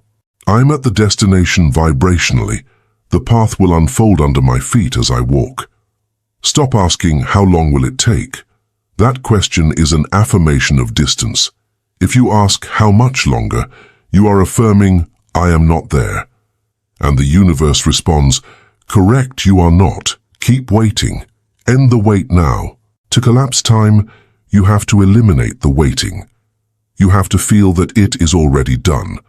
By living in the conviction that your goal is already achieved, you strip away the power of time and force the manifestation to materialize with a speed that defies all conventional logic and expectation in your life today now. Fair living in the end, Neville Goddard. The great mystic Neville Goddard taught the definitive technique for the collapse of time, living in the end. Do not think of your goal as something future. Think from your goal as something present. Example, you want to move to Paris. Thinking of the end, you look at photos of Paris and sigh today now. You wish to be there someday. This creates separation and time. Thinking from the end, you close your eyes and imagine that you are already in Paris. You feel the air of Paris. You smell the croissant. You touch the doorknob of your Parisian apartment. You feel the gratitude of being there. And you look at the world now. When you do this with intensity, you deceive your subconscious and the universe. The universe does not know how to distinguish between what you see with open eyes and what you feel intensely with closed eyes. If your vibration says, I am in Paris, the universe enters cognitive dissonance. It must correct the error today now. System error. Immediate correction. And then the universe moves heaven and earth to take your body to where your mind already is. A job offer appears, a gifted ticket, an opportunity. The bridge of incidents unfolds quickly. You have brought the future to the present. You have collapsed the distance right now, today now. But as intensity versus duration, here is the technical key. A quantum leap does not depend on how long you visualize, but on the intensity of the visualization. 5 minutes of total immersion where you feel real emotion, cry with joy, and get goosebumps feeling that your desire is real. are worth more than 10 years of lukewarm affirmations today now. It is like boiling water. You can put the water at 90 degrees for a century, and it will not boil. Put it at 100 degrees for 1 minute, and it will boil. You need to reach the emotional boiling point. You need to feel the reality of your desire with such force that when you open your eyes, you are surprised you are still there now. That strangeness, I feel that this is no longer my life, is the sign that the leap has begun. You have killed the old timeline. Now it is only a matter of physical inertia, lag time, for the new one to appear. By prioritizing depth over length, you activate the transformative power of your soul and accelerate your destiny now. Fight killing waiting mode. Most people live in the waiting room of life. I will be happy when I get married. I will feel safe when I have money. I will rest when I retire. They are postponing their life. They are pushing their happiness toward the horizon. And since the horizon always recedes, they never arrive in their life today now. Living in waiting mode is living in lack. I wait because I don't have. To collapse time, you must start feeling the emotion of the result now. How would you feel if you were already rich, secure, calm? Then feel secure and calm today with €5 in your pocket. This is the difficult part. This is mastery today now. It requires disciplining your emotions so they do not depend on the external. If you manage to feel rich before wealth, wealth runs toward you because it feels attracted to its equal. Time collapses when necessity disappears and is replaced by gratitude. Gratitude is the magnetic signal of I already received it now. Give thanks before having. That is faith, and that accelerates everything. By cultivating an internal state of abundance, you remove the friction that slows down manifestation, allowing your reality to shift with a fluidity and grace that makes the concept of waiting completely obsolete and unnecessary in your existence now. Be changing identity, the actor. You cannot have a new life with an old personality. To take a quantum leap, you have to change identity.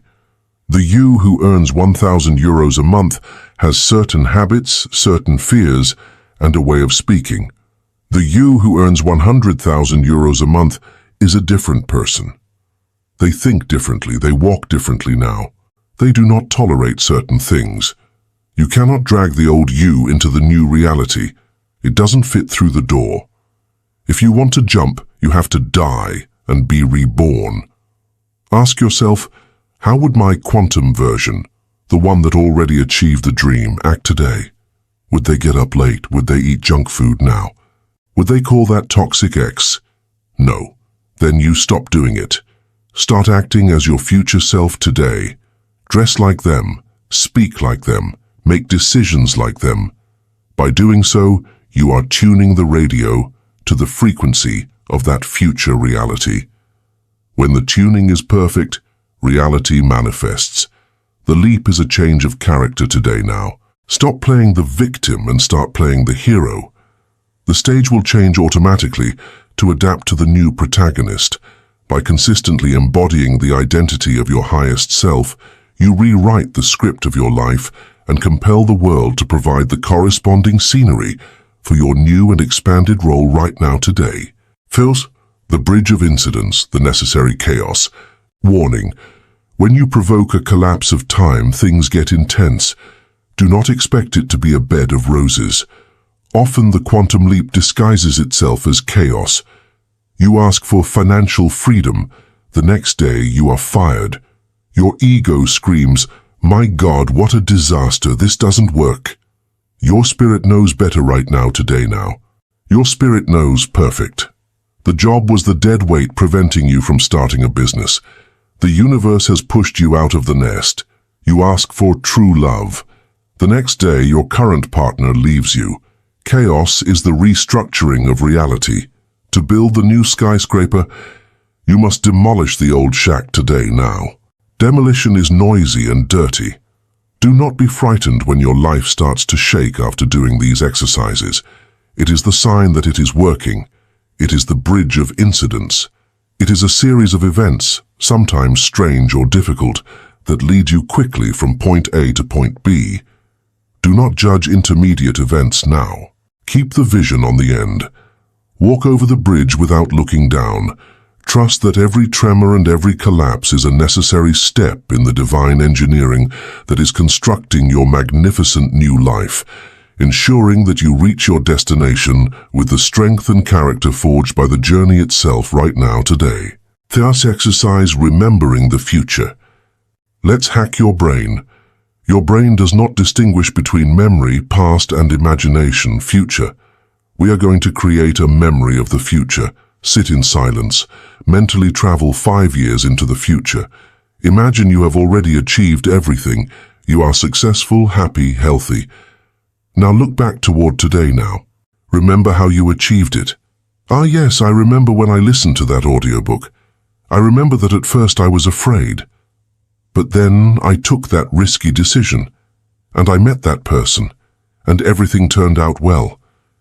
Invent the story of your success in the past tense. It was incredible how fast it happened today. It seemed difficult, but in reality it was fluid.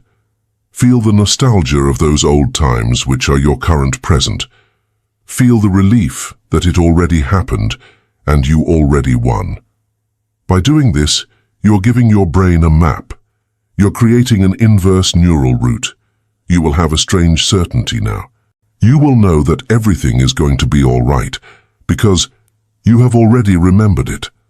You will walk with the confidence of one who has seen the end of the movie and knows the hero wins. By anchoring your consciousness in the victory, you make the journey toward it an inevitable and joyful unfolding of truth now. Text impatient patience. How is the desire for speed balanced with patience? With impatient patience, impatient in action. You do not procrastinate. You act today. You seize every opportunity. You go fast. Patient in result. You know the seed is planted, and it is inevitable that it grows. You do not dig it up every 5 minutes today now. You don't dig it up to see if it has roots. Anxiety slows down time. Confidence accelerates time. If you are looking at the clock every minute, the minute lasts an eternity. If you forget the clock and start enjoying yourself, time flies. To collapse time, you have to forget about time. Dive into the flow of your life now. Enjoy the process of becoming your best version. And when you least expect it, you will look up and say, wow, I've already arrived. It was faster than I thought. By living in this state of joyful presence and focused action, you transcend the limitations of the clock and enter the eternal timing of the universe now. Chapter 7. The Guardian of the Threshold, Fear Before Success. Fear is the signal that you are crossing the border of the known. If you are not afraid, you are not going anywhere new. The Guardian is not there to stop you. He is there to ask you, do you really want it? You have done the work right now today. You have tuned your frequency. You have cleaned your mirror. You have read the signs. You have decreed your success. You have even visualized the quantum leap. You feel ready. You are excited. And suddenly, crash. Everything breaks. A paralyzing panic enters you in your life now. You get sick the day before the interview. Your car breaks down on the way to the appointment. Your computer deletes your project file. A voice in your head starts shouting, "You are a fraud. You are going to make a fool of yourself. Stop now." Many people, at this exact point, throw in the towel today now. They say, "I knew it. This is not for me. It is a sign from the universe that I should not do it." Error, it is not a stop sign. It is the definitive advance sign. You have encountered the guardian of the threshold in your world right now. He is the last line of defense of your old identity. He is the Cerberus barking at the gates of hell so you don't leave, or the dragon guarding the treasure so you don't enter. If you flee now, you will validate your smallness today now. If you cross now, even if you are trembling, you will become a legend. Welcome to the final test. In this chapter, we are going to dissect fear. We are going to understand why your mind and environment rebel just when you are about to win, and how to use that terror as fuel to cross the door now. The biology of resistance, homeostasis. Let's start with science. Your body does not want you to be successful. Your body wants you to survive. And for your reptilian brain, survival, the known. Any change, even if it is positive, is registered by the primitive brain as a threat in this world today now. Why? Because it is unknown. And in prehistory, the unknown usually meant death. There is a biological mechanism called homeostasis. It is like the thermostat of an air conditioner. If the thermostat is set at 20 degrees and the temperature rises to 25, the machine cools the room to return it to 20 now. Your life has an internal thermostat. Let's say your financial thermostat is set to survive month to month. Suddenly, you start to apply what this book says. You make a quantum leap. You earn extra money. The temperature rises to abundance right now today. Red alarm in the system. Your internal thermostat says, danger. We are outside the safe zone of known poverty. We must lower the temperature. And then you self-sabotage. You spend the money on something stupid. You lose your wallet. You get a fine in your life now. You do something unconscious to return to your base level. The guardian of the threshold is, in large part, your own biology trying to maintain homeostasis. Knowing this is liberating. That fear you feel is not a premonition of disaster. It is just your thermostat trying to recalibrate today now. To the terror barrier, Bob Proctor. The great master Bob Proctor explained this phenomenon as the terror barrier. There are 4 phases in change. 1. Bondage. You are in your comfort zone. You have type X thoughts and type X results. You are comfortable but unsatisfied right now today. 2. Reason. You have a new idea, type Y. At first, idea Y is only in your conscious mind. It's fun. There is no fear. 3. Conflict. You start to internalize idea Y. It clashes with your old type X programming in the subconscious. This creates a chaotic vibration. XY now. That vibratory chaos feels like fear, doubt, and anxiety. You have hit the terror barrier. 4. Freedom. Here is where everything is decided. Most people, upon feeling the terror, bounce backward. They return to the security of bondage. The fear disappears, but the soul dies a little today now. The brave person crosses the terror barrier. They act despite the fear. By crossing, you enter a new world. Idea Y becomes your new comfort zone. If you feel terror right now, congratulations. It means you are in phase 3. You are hitting the wall in your life now. Terror is the sign that you are about to break the sound barrier. The plane shakes violently just before breaking the sound barrier. If the pilot brakes, the plane becomes unstable. If he accelerates, he enters supersonic silence. Accelerate right now, today, now. 3. The upper limit problem, Gay Hendricks. Have you ever noticed that when things are going too well, you get nervous? You have an incredible streak at work, and suddenly you cause an absurd fight with your partner. You are healthy and happy, and suddenly you eat a whole pizza, knowing it will make you feel bad right now today. Gay Hendricks calls this the upper limit problem. We all have an internal limit of how much happiness, money, and love we believe we deserve. It is our glass ceiling. When you exceed that ceiling, your ego panics. Something bad is going to happen. I must ruin it before fate ruins it. Now. The guardian of the threshold is that self-sabotage mechanism. He appears disguised as worry, criticism, or psychosomatic illness.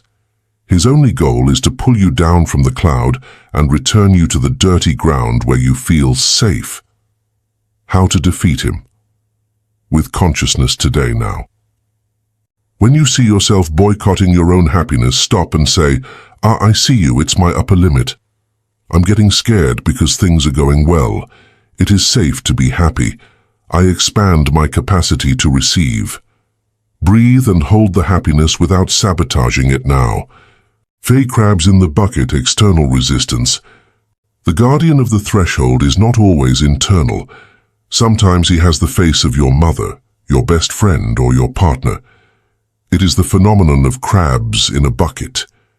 If you put a single crab in a bucket, it will get out easily today now. If you put in several, when one tries to leave, the others will grab it and pull it down. They don't do it out of pure evil. They do it out of panic. If you leave the bucket, you prove to them that it is possible to leave, and that forces them to face their own cowardice now. Your success is a painful mirror for their failure. That is why when you start to change, your environment rebels. You have changed. You have been brainwashed. These voices are the external guardians. They are there to test your determination in your life, right now, today, now. The universe asks you, how much do you want this? Do you want it enough to endure the disapproval of your tribe? If you stop to please them, you fail the test. If you move forward with love, but with firmness, one of two things will happen right now. They will let you go and stay in the bucket, and you will have to find new friends, or they will feel inspired by your bravery and follow you toward freedom. Either way, you have to get out. You must be the one to break the cycle and lead the way today now. The imposter syndrome, the voice of the guardian. The guardian's favorite phrase is, "Who do you think you are?" You are about to launch your project, write your book, or ask for that raise. And the voice whispers, "You are not an expert. They are going to laugh at you. You are a child disguised as an adult now." It is imposter syndrome, and I have some news for you. It never completely disappears. Even the most successful CEOs, famous artists, and world leaders feel it. Imposter syndrome is, paradoxically, a good sign in your life right now, today, now. It means you are leaving your comfort zone. If you didn't feel like an imposter, it would mean you are doing something you already master, something small. You only feel like an imposter when you are growing. The trick is not to eliminate the voice, but to dialogue with it now. Guardian, you're not ready. It's true, one is never 100% ready, but I'm going to do it anyway. I'll learn along the way. Bravery is not the absence of fear. Bravery is action with fear. Do it afraid. Do it with a cracked voice. But do it today, now. Fafi, the dark night before the dawn. In mythical narrative, before the hero gets the Holy Grail, he must pass through the deepest cave. In the Bible, Jesus goes through Gethsemane sweating blood before the resurrection. It is a universal law. Darkness is densest just before the dawn, right now, today, now. Just when you are millimeters from success, everything seems to get worse. It is called the final purge. The universe is squeezing the last remains of negativity from your system. It is like a fever. High fever precedes healing in your life now. If your life has become absolute chaos since you started this path, rejoice. Chaos precedes higher order. You are in the washing machine, in the spin cycle. It spins, it makes you dizzy, but you are going to come out clean today now. If you give up in the spin cycle, you stay wet and dirty. Hold on. That unbearable pressure you feel is the pressure of the birth canal. You are being born. Do not die in labor out of fear of the pain. Push. Your new life is waiting on the other side right now. 7. Reframing anxiety. It is excitement. Here is a biohacking trick to defeat the guardian. Physiologically, fear, anxiety, and excitement, exhilaration, are identical. In both cases, the heart races, hands sweat, the stomach closes, adrenaline rises in your world right now, today, now. The only difference is the mental label you put on it. If you go on a roller coaster and think, "I'm going to kill myself," you feel fear. If you think, "How fun," you feel excitement. The body feels the same. The mind decides if it is good or bad now. When you feel the guardian squeezing your stomach before an important event, do not say, "I am very nervous." Say out loud, "I am very excited." Cheat your brain. Tell it, "This energy I feel is fuel." By changing the label, the energy starts to propel you today now. Fate, the guardian is an ally in disguise. Change your relationship with the guardian. Stop seeing him as an enemy. The guardian of the threshold has a noble function to test your faith. Imagine the universe says, "You say you want to be a millionaire. Fine, but are you willing to face uncertainty now?" The guardian puts the sword to your chest and asks, "Are you worthy?" If you get scared and run, the answer is no. If you push the sword away and take a step forward, the answer is yes. The moment you show you are serious, he steps aside today now. He takes off the horrible mask. He bows to you, and he opens the door. You discover the monster was made of smoke. He only had the power you gave him with your fear. By crossing the threshold, the guardian becomes your ally. Fear transformed becomes power right now.